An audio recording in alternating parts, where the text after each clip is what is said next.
The Saints are in hostile territory in Seattle, but they've taken care of business here before. Can they silence the 12s again as Seahawks quarterback Russell Wilson watches from the sidelines in a Monday Night Football showdown?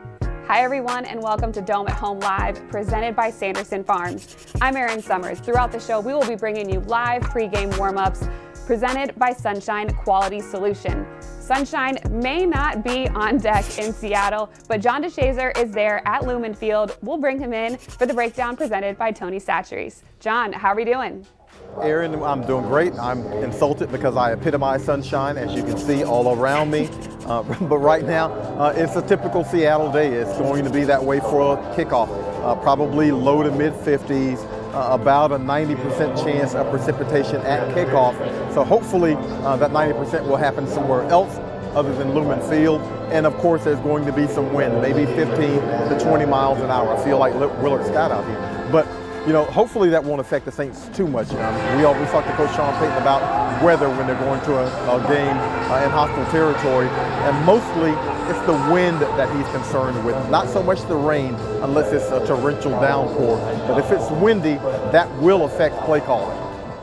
Absolutely something that quarterback Jameis Winston will have to deal with in tonight's matchup. He's coming off his best game of the season, 279 yards, 4 touchdowns against Washington. How can Winston build off of that last game? He's the guy who least wants to see bad weather, because this Seattle secondary has been one that's been taken advantage of all season long. They're giving up 292 yards a game. They've allowed 10 touchdowns. They only have 2 interceptions. So they've been susceptible to the pass. The way Jameis Winston can build off of it is he's had consecutively his 2 most productive yardage games as a Saint, and he certainly hopes to build on it in this game. Obviously, it'll be a little bit more difficult without some of his weapons, but he does get Tre'Quan Smith back, so that should help in that passing game. But he's looking forward, hopefully, to taking advantage of that Seattle secondary. The 12 touchdowns that Winston has so far this season is the most that he's had ever in his career through the first 5 games that he has played. Good production from the quarterback so far, and he's going to have some guys back on the offensive line. John, a lot of players took the opportunity to get healthy over the bye week. Who can we expect to see on the football field?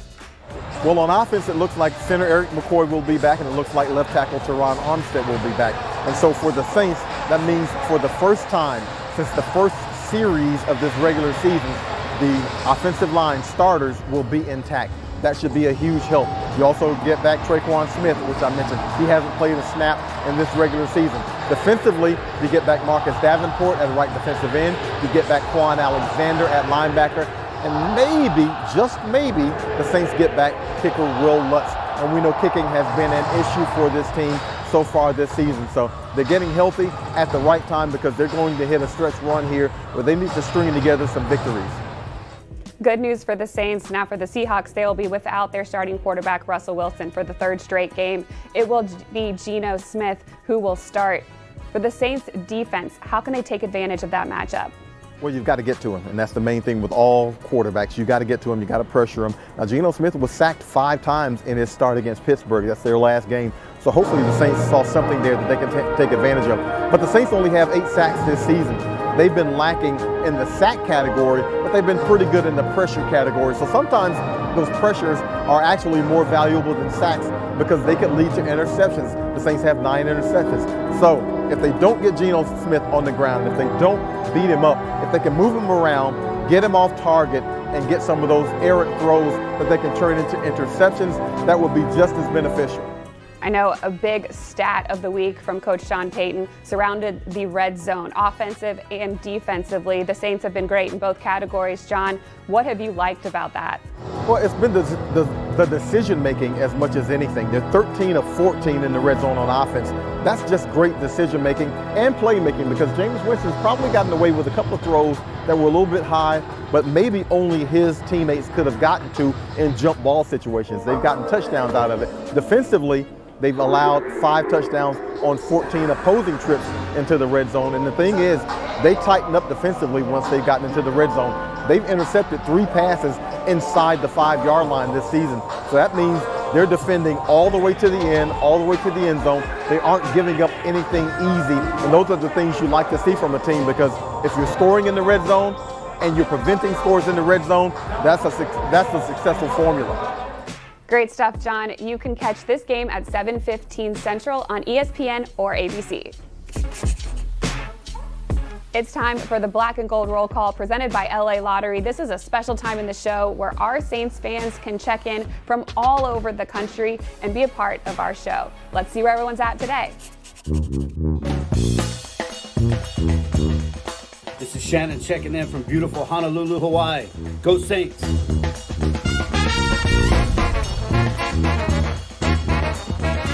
What's up, baby? This is B. Trusty. I'm out here in Houston for work, but I'm still supporting them Saints.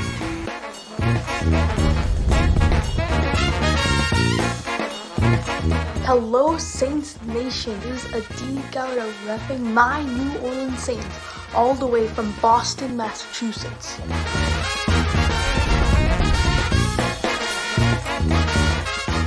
What's up, Saints Nation? My name is Lisa Lipscomb, and I'm representing my Saints from Chesterfield, Virginia. What's up, Saints?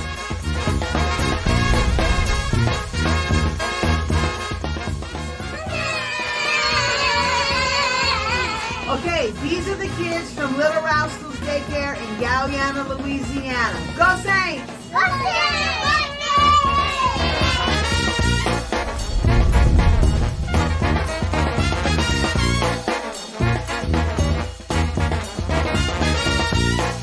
Don't forget, you can check out which fans are giving game day energy fueled by Chevron by just looking at all the tweets that are scrolling on the bottom of your screen.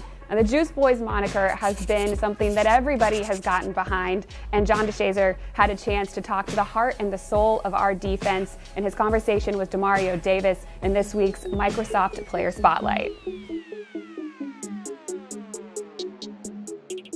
So Demario, I'm going to give you a number and you tell me what it means to you. 35.7%. That's an interesting number.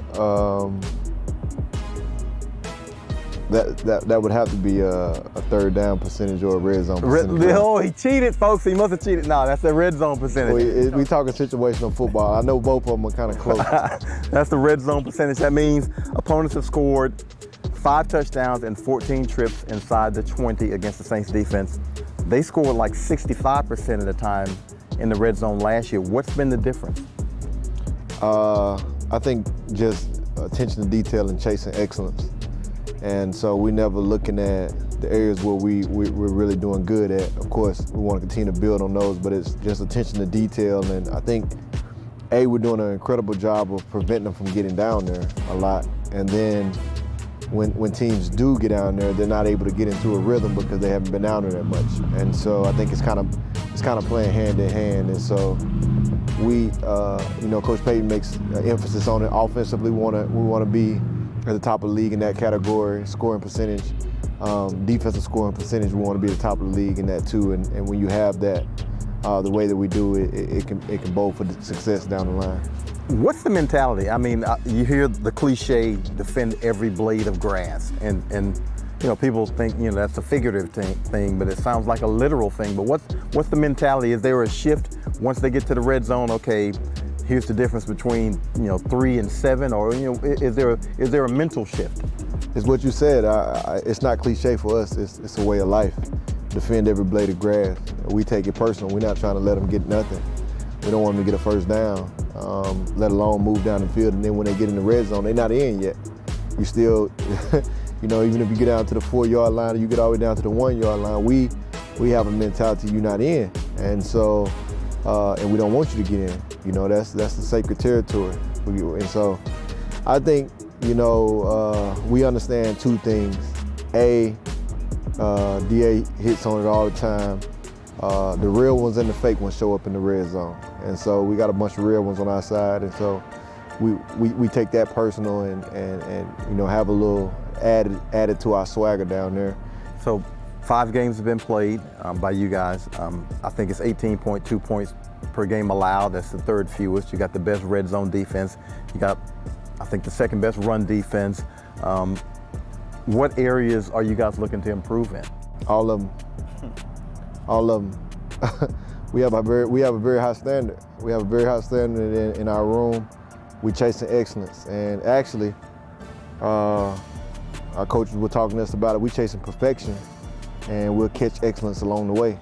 And that's the only way to catch excellence, is striving for perfection. And so all of them, are we doing some things good? Yeah, but are there things that need to be improved? Yeah. And so that's we just focusing on our side of the ball and how we can improve, and we do it every day in practice. Now, Seattle, Monday Night Football, always a difficult place to play, but they've had a quarterback change, obviously. Russell Wilson out with the injury, Geno Smith in.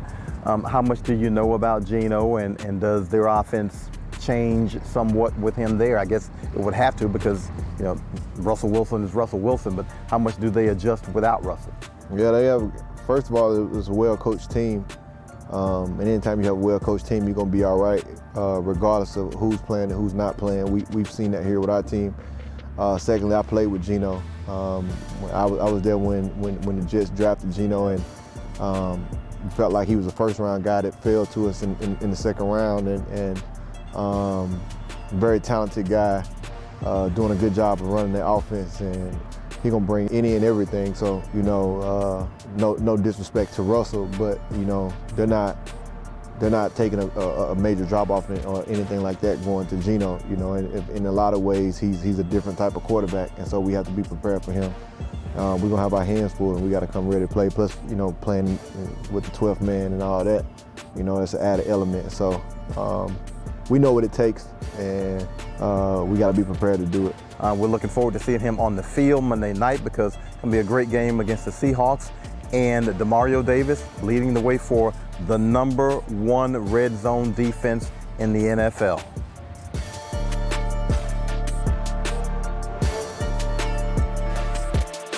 We checked in with Saints fans across the globe. However, we know that there will be a lot of Saints fans on deck at Lumen Field. Let's check out which fans are out there cheering for the Saints in this Monday Night Football matchup with our Invisalign fan cam. All right, go for it. Visiting from Rancho Cucamonga, California. Go Saints! Woohoo! I'm visiting from Houston, Texas, originally from New Orleans, Louisiana, and I say the Saints will go and win by 13 points. Yo, I'm from New Orleans, live in Atlanta. Go Saints. I'm expecting Sean Payton to open up that playbook and let Jameis have his way. Go Saints. All right, we're from New Orleans, and we're looking to get a W today, eat them dubs. Jameis Winston, yeah, that's it. And, yeah. Go Saints. Go Saints. Go Saints. Big thing about this game, I see our defense really stepping up, holding the offense to 0 points, hopefully. You know how it goes, but go Saints. Let's go. Woo! Our Saints fans really are some of the best in the world, and you can join them. You want game tickets? You want an autographed jersey? We've teamed up with Waiter to not only help you get free delivery on game day, but you can sign up for a chance to win game tickets, sideline passes, and more. Just sign up on the Waiter app and use the code SAINTS21, or visit our website, neworleanssaints.com. Hot off the presses, we have the list of inactives presented by Acadian Ambulance. John DeShazer is back with the show to give us who and who will not be on the field tonight. Yeah, Aaron, the most significant ones would be Taysom Hill and Deontay Harris. I mean, you're talking about your backup quarterback who they run a lot of offense through, and Deontay Harris, which is the deep threat for the Saints. And if you don't have those two guys, that affects the passing game and the running game, with Taysom Hill running those power runs from the quarterback position, but mainly the passing game, because now you don't have two of your top threats. On Deontay Harris, with a 55-yard touchdown catch and a 72-yard touchdown catch this season, he's been the deep threat. And so now the Saints, they bring up Kevin White to hopefully help out that receiver, and you have Tre'Quan Smith coming back off injured reserve, but you do lose two huge threats when you don't have those two guys, and those are the main guys who won't be participating in this game for the Saints. Kickoff is right around the corner. You can watch the game on ESPN or ABC, and don't forget, join us back right here for Coach Sean Payton's thoughts after the game, and just have fun, cheer loud, and enjoy the game.